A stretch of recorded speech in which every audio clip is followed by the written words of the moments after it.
It's now 15 minutes away from 9. The Radio Wammo Breakfast. Talking politics with Russell Norman. Yeah, Green politics it is. Russell Norman, co-leader of the Greens. Hello to you, Russell. Morning, Wammo. And where are you today in the country? I'm in Wellington, but I'm going down to Christchurch a bit later because there's a big public meeting down there about all the attacks on the regional council and water down there. I noticed Phil Goff is down there that way as well. So are all the politicians coming together for this one, or...? No, I mean, there's a big public meeting and we've got kind of former regional councillors and one of the mayors and stuff, so, no, it's just me and Sue Kedgley in terms of politicians, so far as I'm aware. So this is the attack, of course, on ECAN, isn't it, the Environment Canterbury? Yeah, the regional council who had its democracy removed by National Act and United Future 2 weeks ago. Yeah, now you've also asked Auditor General Lynn Provost to investigate what he says, or what you say is a potential conflict of interest involving Agricultural Minister David Carter and a proposal to dam the Hurunui River. So this is all kind of tied in with this as well, isn't it? Yeah, that's right. The bill that National Act and United Future forced through under urgency, not only did it get rid of democracy for the regional council, it also forced through changes to what are called water conservation orders. And water conservation orders are like national parks for rivers. So they're rules protecting rivers so that they can't be destroyed. And there's a river called the Hurunui, which is about an hour's drive north of Christchurch. And the Hurunui is the last river on the east coast that's not dammed, that runs through a natural lake. So it runs through Lake Sumner and then goes out to sea. So there's a proposal to dam it for an irrigation scheme. And so the issue is that if that irrigation scheme went ahead, there could be certain advantages for David Carter's property, which is on the Hurunui River. And so we've been saying, well, what are did David Carter raise a flag as it went through Cabinet that he could be a potential beneficiary, because this bill that they force through under urgency will almost certainly make it easier for the irrigation project to go ahead. Okay. Yeah. So John Key said he could not recall any conflicts of interest being raised, but he would check in with that. Has he checked in? He's the last round of questions that we asked him, written questions, he said that he can't answer them at this stage. Bit busy. Yeah, he's a bit busy. So there's another issue which is running similar but is slightly different, which is that the Carter, there was a bunch of people applying for a water conservation order on the Hurunui River, and Carter approached them and asked them not to proceed to the Environment Court. They had legal rights to go to the Environment Court, and he asked them not to exercise them. And the groups involved, like Forest and Bird, wrote to the Prime Minister and said, we're not very happy about a Minister of the Crown getting involved in the judicial process to try to stop us going to the Environment Court. Anyway, Key, when we asked Key about it, he said he didn't know anything about it, but actually they wrote to him back in December. So there's a number of issues swirling around this, and it all involves water, irrigation, and big agribusiness. It does, and on the other side of the island, there's something completely different. It's not involving agriculture, but Meridian Energy have got a tentative go-ahead to plan a dam over on that side. What river is that? The Mokihinui. Yeah. Now, it's being deemed as low conservation value land that will be flooded. Is that right? Well, not by the consultants that Meridian got in to do the environmental assessment.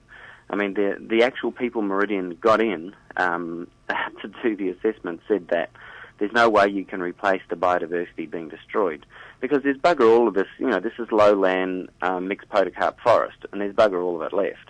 If you were to pick a type of environment that we have absolutely wasted around our country, it's lowland forest. We've just destroyed it. Everywhere you see, not everywhere, but much of the country where you currently see grass, there used to be forest.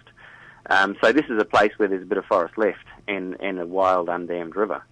It's just a piece of ecological vandalism. Well, they reckon it could power 40,000 homes, and of course, New Zealand's population is growing. So how are we how are we going to deal with that growth and the needs for power? Well, concurrently on the West Coast, currently the West Coast imports most of its power, So concurrently, along with this Meridian project on this river, on the Mokihinui, there's also a project to take the water that drains from the coal mine on the Stockton Plateau, which currently goes down through a river and turns it acidic and kills it because the runoff's quite acidic. So there's a proposal to take the water and divert it through a hydro scheme and then send it straight out to sea. So this proposal, combined with another small one, would generate as much power as the Meridian proposal on the river. So this is a proposal, like from the Stockton mine, that has real environmental benefits because it would actually clean up a river by taking all this acidic water and taking it through a hydro scheme and straight out to sea. So on the one hand, we have a proposal that would actually generate enough power for the West Coast and have genuine environmental gains. On the other hand, we have a proposal that would generate a slightly more power and would have massive environmental destruction.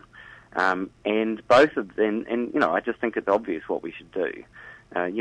We need power. Actually, it's right there in front of us. It does sound smart, but I mean, don't you risk, solidifying the mine's position there? Because if into the future it can just keep on saying, well, we can keep on doing what we're doing, by pulling out coal and exporting it to China, because we've got this beneficial thing going on here with the hydro scheme. Most of the Stockton Plateau isn't active anymore. It's old mining site. The problem is with coal is once you finish mining the thing, you tend to end up with this acidic runoff. So we're going to have acidic runoff coming off the Stockton Plateau for the next God knows how long. So regardless. So, we've got to deal with it. This is another example of what happens when you do mining. But putting that to one side, this is an opportunity to generate some power with environmental benefits. So the crazy thing is that it's currently being blocked by Solid Energy, which is owned by you and me and all the people of New Zealand. Solid Energy are blocking, have tried to stop this project go ahead on the Stockton Plateau because they themselves want to do it. They don't want someone else to do it. So on the one hand, we've got a state-owned enterprise blocking this actually good project. Solid Energy is blocking it. And on the other hand, we've got Meridian, another state-owned enterprise owned by you, me, and everyone else, which is actually got plans to destroy the environment. So I just think, the government needs to knock their heads together and tell Solid Energy to stop blocking the good project and tell Meridian to stop pursuing the bad one. But you're saying Solid Energy do want to do the project themselves? Yeah, they just don't want someone else to do it. Well, so why can't they get on with it and do it? Well, because there's other, first come, first served under the Resource Management Act. So there's other groups that put in the proposal. Right. Okay. Yeah, it's nuts. Yeah, certainly very complicated. Well, just before we go, I want to get your view on John Key in Washington and the speeches that he's either planning to give or what he's already been talking about with Joe Biden. How would you summarise it? Has he performed well over there? Well, he's got an easy run because of the work of everyone who fought the National Party for so many years about nuclear weapons. He's got an easy run of it. I mean, let's remember, if him and John Key had have got into power in 2005, the nuclear-free policy would be gone by lunchtime, as Don Brash promised the Americans. So fortunately, John Key lost the 2005 election, which means that he's now in an easy position going into the negotiations. But we've got to push our advantage. I mean, let's remember, this is a civilization survival question. If these nuclear weapons somehow misused, then it could be the end of our civilization. So we need to push our advantage now to or even used weapons. Not even misused, just used. Surely. Yeah, that's right. Yeah. So, I mean, we need to push our advantage and go for a proper getting rid of these bloody things. There is a thing called the Nuclear Weapons Convention, which the General Assembly of the United Nations has voted for on a number of years. Last was at the end of 2007. 127 countries voted for it. And it's a convention to eliminate nuclear weapons overseen by the United Nations. Of course, the United States voted against it. Now is the time for us to push our advantage and say, look, we're nuclear free, we're proud of it, it's been great, and we think the whole world can become nuclear free, and we've already got the roadmap as to how we can do it. So John Key, unfortunately, isn't really pushing it home because he's more focused on trade deals. Co-leader of the Greens, Russel Norman, thanks very much for your time. My pleasure. Cheers. 5 minutes away from 9.